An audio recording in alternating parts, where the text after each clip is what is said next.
Tout d'abord, je peux dire que je suis très satisfait des dépistages qui ont été réalisés depuis quelques mois par l'ensemble des infirmiers et des infirmières de Ronques et en collaboration avec le laboratoire de Tourcoing et le docteur Hamad qui est ici présent. Ce dépistage est une partie essentielle dans la lutte contre la Covid et cette partie essentielle, elle commence par les dépistages mais elle est aussi suivie par le respect du confinement et des gestes barrières.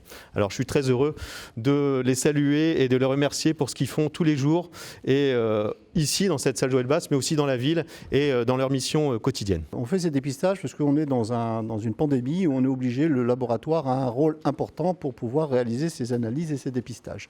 Tout ça ne peut pas se faire sans une chaîne médicalisée que correspondent les infirmières, le laboratoire, les médecins et ainsi la ville qui nous aide à nous permettre de mettre en place une stratégie pour pouvoir répondre à toutes ces attentes.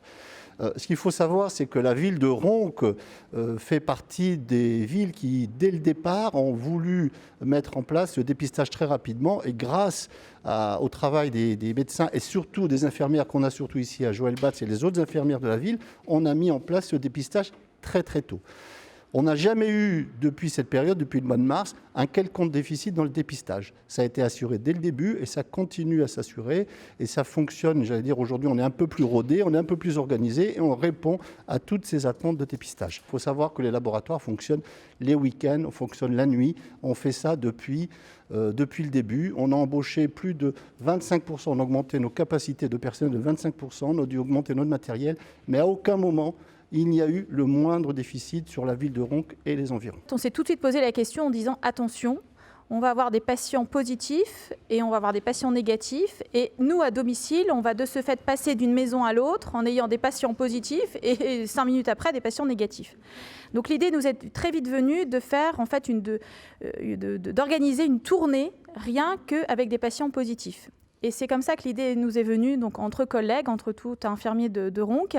Et à partir de là, une fois que les tests sont arrivés sur la ville, donc en partenariat avec monsieur le maire et surtout monsieur Hamad au niveau du laboratoire, on s'est dit, ben voilà, maintenant on y va et on peut tester. Par rapport au taux d'incidence qu'on a vécu il y a quelques semaines, où la ville de Ronques était citée comme en 6e position, c'est vrai que c'est important, mais c'est aussi par rapport à la vigilance qu'on a eue et par rapport au travail qui a été fait, il faut reconnaître que ce travail, finalement, a mis la ville de Ronques en avant. Et aujourd'hui, on essaye d'avoir les résultats pour savoir où on en est, je dirais, par rapport à ce taux d'incidence. Et on continuera à travailler pour lutter contre ce virus. Et c'est ce travail quotidien qui est important de signaler et de saluer. Depuis le mois de juillet, on a testé à peu près 8000 personnes. 8000 personnes testées sur le site, en sachant que les infirmières libérales font aussi des tests à domicile pour les personnes qui ne peuvent pas se déplacer.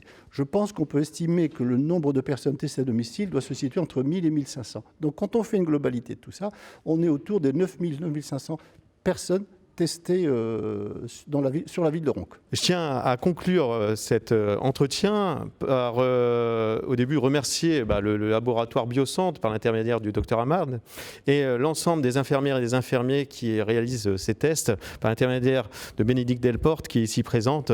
Et je tiens à dire à tout le monde, prenez soin de vous, c'est important de respecter ces gestes barrières et le fait de respecter ces gestes barrières permettra de ne pas véhiculer ce virus. Merci.